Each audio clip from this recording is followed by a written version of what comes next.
Hola amigos! Namaste! Welcome back sa ika-10 anibersaryo ng Kapihan. Isang dekada na po kami. Ang napakahalagang event na ito ay ginanap noong April 27, 2024 sa SK Precious, New Delhi, India. Isang napakaganda at napakalaking venue na theme na Bollywood Nights, a Decade to Remember. This event was hosted by these beautiful ladies, our very own Kimji de Guzman Saxena and Leslie Ferrer Fotedar. Sa okasyong ito ay ipinakilala ang mga bagong miyembro ng aming presidente na si President Meljun Bansuat.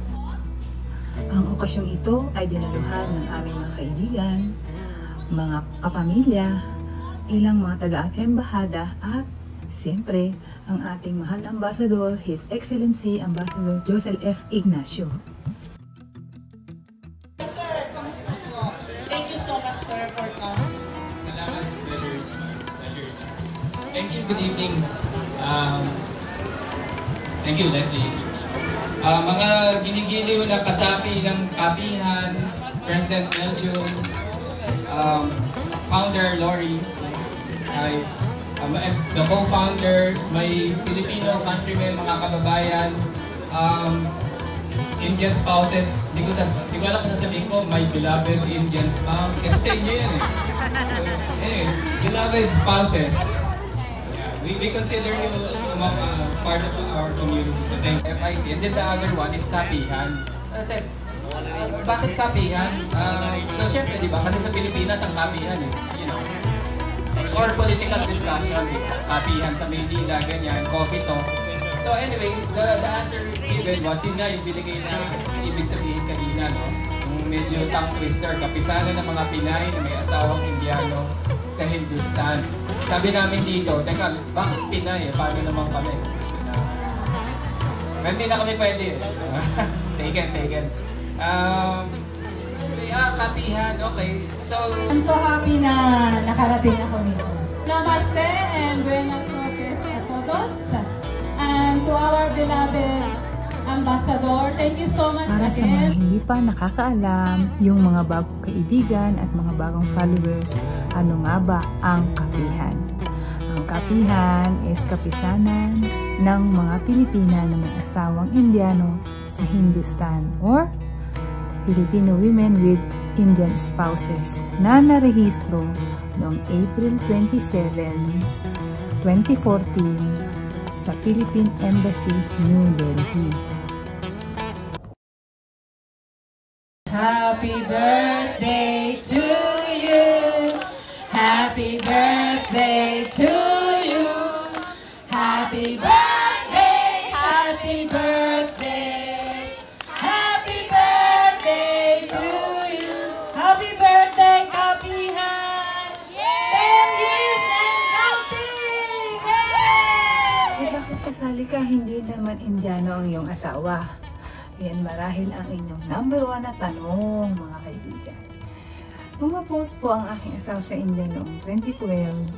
Dito ko po nakilala ang mga kababaihang ito.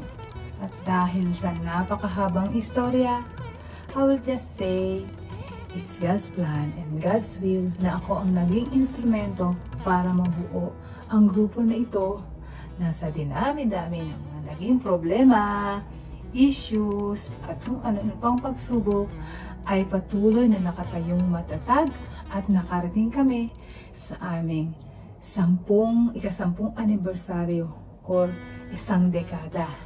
Salamat sa mga officers na napakasisipag na nagtutulungan anuman ang mga dapat harapin. At syempre, salamat din sa kooperasyon ng mga membro.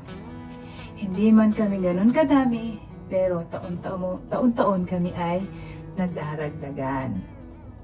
Taon-taon lumalaki ang pamilya. Ang grupo na ito ay bahagi na ng aking buhay at hindi lang kaibigan ang turing, kundi parang aking mga anak na hindi matiis na hindi makita at mayakap. Kaya patuloy pa din ako nagsisikap at magsusumikap na makita at masaksihan ang selebrasyon ng aming mga anibersaryo sa darating pang panahon, hindi man taon-taon. At para sa aking mga anak, may kapihan ladies, hindi ako nagsasawang ito'y sabihin sa inyo at sana ay pakinggan.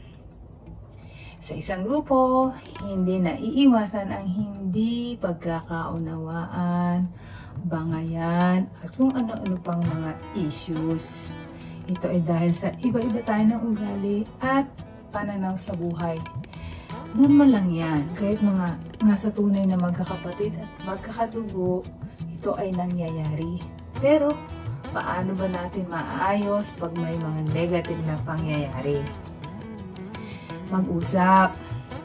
Pag-usapan ng maayos. Kasi lahat kayo ay may mga anak at pamilya na. Diba? Ibig sabihin, malawak na ang karanasan sa buhay. Kaya dapat malawak na din ang pag-iisip at pangunawa. Iwasan ang pag-iisip bata at yung pagiging balat sibuyas na konting biro siniseryoso at pinalalaki. Dapat ang mindset palaging positive. Huwag isabuhay si Marites, si Marisol, at si Era. Alam ko, kilala niyo si Era, yung pinakabago ngayon, di ba? Makalmera, ingitera, sorsorera, etc. etc. Mahal ko kayo mga kapihan ladies, kaya pag may nababalitaan ako may mga issues, ako unang-unang nasasaktan. Kaya, sana kapit kami tayong tanawin ang marami pa nating magiging anibersaryo at alam mo mangyari, walang bibitaw, hawak kamay. So much for the sermon. Once again, happy 10th anniversary, Kapihan.